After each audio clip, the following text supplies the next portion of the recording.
Hi అండి. నమస్తే. Welcome to Suhasini's kitchen. నేను మీ సుహాసిని రెడ్డి. ఈరోజు మన కిచెన్‌లో ఆంధ్ర స్పెషల్ రెసిపీ పితికి పప్పు కర్రీ. ఆంధ్రాలోనే ఎక్కువగా ఈ కర్రీని ప్రిపేర్ చేసుకుంటారని విన్నాను. నేనైతే ఈ సీజన్ వచ్చిందంటే చాలు పితికి పప్పును రెడీ చేసేసి స్టోర్ చేసుకుంటాను. అంటే అనపకాయలు ఒలిచిన తర్వాత పితికి పప్పును చూడండి వీడియోలో చూపించిన విధంగా. ఇలాంటి పితికి పప్పును ఆరబెట్టేసేసి మనం డబ్బాలో పోసి పెట్టుకున్నామంటే 1 ఇయర్ అంతా కూడా వాడుకోవచ్చనమాట. అందుకని ఈ సీజన్‌లో మాత్రం పితికి పప్పును కంపల్సరీగా నేను చేసి స్టోర్ చేసి పెట్టుకుంటాను. ఈ పితికి పప్పు కర్రీ చపాతీలోకి, పూరీలోకి చాలా చాలా మంచి కాంబినేషన్. ముద్దలోకి, రైస్‌లోకి కూడా చాలా బాగుంటుంది. కాకపోతే దోసలోకి, పూరీలోకి ఇంకా మంచి కాంబినేషన్ చెప్పొచ్చు. ఈ కర్రీనైతే ఒకసారి నేను చేసిన విధానంలో ట్రై చేయండి. ఇందుకోసం స్టవ్ మీద చిన్న పెనం పెట్టుకొని, కొద్దిగా ఆయిల్ వేసుకొని, 2 ఇలాచి, అలాగే 2 లవంగం, ఒక చెక్క, 2 ఇంచుల అల్లం, 10 దాకా వెల్లుల్లి రెబ్బలు, అలాగే కట్ చేసుకున్న ఒక ఉల్లిపాయని, కట్ చేసుకున్న ఒక పచ్చిమిర్చిని వేసి బ్రౌన్ కలర్ వచ్చేదాకా ఇవన్నీ బాగా వేయించుకోవాలి. తర్వాత ఇందులోకి కట్ చేసుకున్న ఒక టమోటాను కూడా వేసేసుకొని, టమోటాని సాఫ్ట్‌గా అయ్యేంత వరకు ఫ్రై చేసేసుకోవాలి.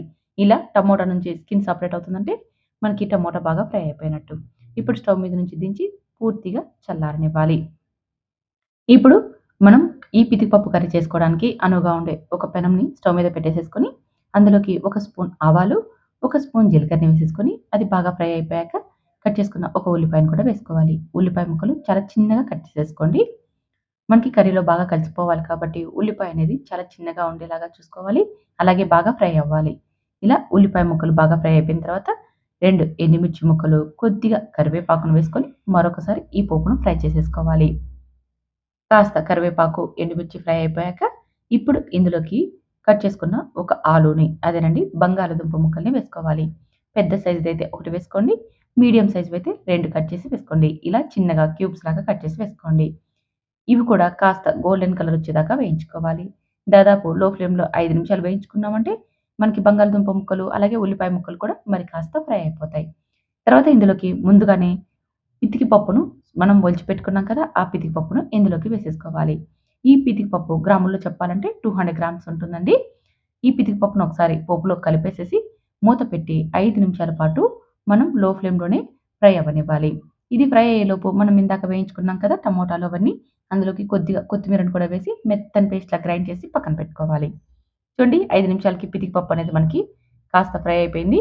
ఇలా పోపులో మనం 5 నిమిషాల పాటు ఫ్రై చేసుకోవడం వల్ల ఈ పితికి పప్పు అనేది తినేటప్పుడు చాలా చాలా రుచిగా ఉంటుందండి. పితికి పప్పును మేము ఇలా ఆయిల్‌లో ఫ్రై చేసేసుకొని పితికి పప్పు మిక్చర్ చేసుకుంటామండి. చాలా బాగుంటుంది. నేను కూడా ఇంతకుముందు వీడియో చేసి చూపించాను. ఈ పితికి పప్పును ఒత్తి పెట్టుకున్నదంతా కూడా ఆయిల్‌లో డీప్ ఫ్రై చేసేసి కాస్త పైన స్పైసెస్ యాడ్ చేసుకున్నామంటే మిక్చర్ సూపర్‌గా ఉంటుంది. ఒకసారి డిస్క్రిప్షన్‌లో లింక్ ఇస్తాను. చూసి ట్రై చేయండి. మనం 5 నిమిషాలు ఫ్రై చేసుకున్నాం కదా! ఇప్పుడు ఇందులోకి చిటికెడు పసుపును, తినగలిగే కారాన్ని బట్టి చిల్లీ పౌడర్‌ని, ఒక స్పూన్ ధనియాల పొడిని వేసేసుకొని, మరొకసారి ఈ మసాలా అంతా కూడా ఈ పప్పుకు అంటేలాగా లో ఫ్లేమ్‌లోనే ఫ్రై చేసేసుకోవాలి. చూడండి ఈ విధంగా ఒక 5 నిమిషాలు ఫ్రై చేసుకున్నామంటే మసాలా పచ్చి వాసన పోతుంది. అలాగే పప్పుకు బాగా అంటుకుంటుంది. తర్వాత ఇందులోకి గ్రైండ్ చేసుకున్నాం కదా! ఇందాక మనం వేయించుకున్న మసాలానంతా ఆ మసాలా పేస్ట్‌ని అలాగే గ్రేవీకి సరిపడా వాటర్‌ని కూడా వేసేసుకోవాలి. గ్రేవీ అనేది కాస్త చిక్కగానే ఉండాలండి. ఇలా గ్రేవీకి సరిపడా వాటర్‌ని వేసేసుకొని ఒకసారి కలిపి చెక్ చేసుకోండి. ఒకవేళ మీకి మరి కాస్త వాటర్ అవసరమవుతుందంటే ఇప్పుడే మరికొన్ని వాటర్‌ని యాడ్ చేసేసుకోండి. పితికిపప్పు కర్రీ అనేది చల్లబడ్డాక మరి కాస్త చిక్కబడుతుంది. అది గుర్తుపెట్టుకొని వాటర్‌ని వేసుకోండి. ఇప్పుడు మూత పెట్టి 10 నిమిషాల పాటు లో ఫ్లేమ్‌లో ఉడికించుకోవాలి. మధ్యలో 1, 2 సార్లు కంపల్సరీగా మనం కలుపుతూ చెక్ చేసేసుకోవాలి. పప్పనేది అడుగంటకుండా. చూడండి 10 నిమిషాల తర్వాత మీకు చూపిస్తున్నాను. చూడండి కర్రీ మనకి బాగా చిక్కగా వచ్చేసింది కదా! చూస్తున్నారుగా ఈ విధంగా ఉండాలి. ఇలా ఉంటేనే టేస్ట్ చాలా బాగుంటుంది. ఒకసారి కలిపి పప్పు మనకి బాగా మెత్తగా ఉడికిందో లేదో, అలాగే ఆలు ముక్కలు కూడా సాఫ్ట్‌గా అయ్యాయో లేదో చెక్ చేసేసుకోవాలి. ఒకవేళ మీకి మరి కాస్త గట్టిగా ఉన్నాయనిపిస్తే ఒక 3 నిమిషాల పాటు లో ఫ్లేమ్‌లోనే మగ్గించుకోండి. ఇలా 10 నిమిషాలు ఉడికించుకుంటే చాలు కరెక్ట్‌గా ఉడికిపోతాయండి. ఆల్రెడీ మనం పోపులో కూడా వేయించుకున్నాం కాబట్టి సరిపోతుంది.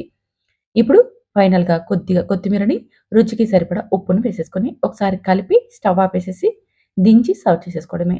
చాలా చాలా రుచిగా ఉండే పితికి పప్పు కర్రీ రెడీ అయిపోయిందండి. చపాతీలోకి, పూరీలోకి, రైస్‌లోకి, ముద్దలోకి మంచి కాంబినేషన్. తప్పకుండా మీరైతే నా స్టైల్‌లో ఒక్కసారి ట్రై చేయండి. ట్రై చేసి టేస్ట్ ఎలా వచ్చిందో కామెంట్ చేయండి. నచ్చితే మాత్రం ఈ వీడియోని మీ ఫ్రెండ్స్, ఫ్యామిలీ మెంబర్‌కి కూడా షేర్ చేసి ఇలాంటి టేస్టీ వంటకాల కోసం సుహాస్నిస్ కిచెన్‌ని సబ్స్క్రైబ్ చేసుకొని ఫాలో అవ్వండి. Thank you for watching.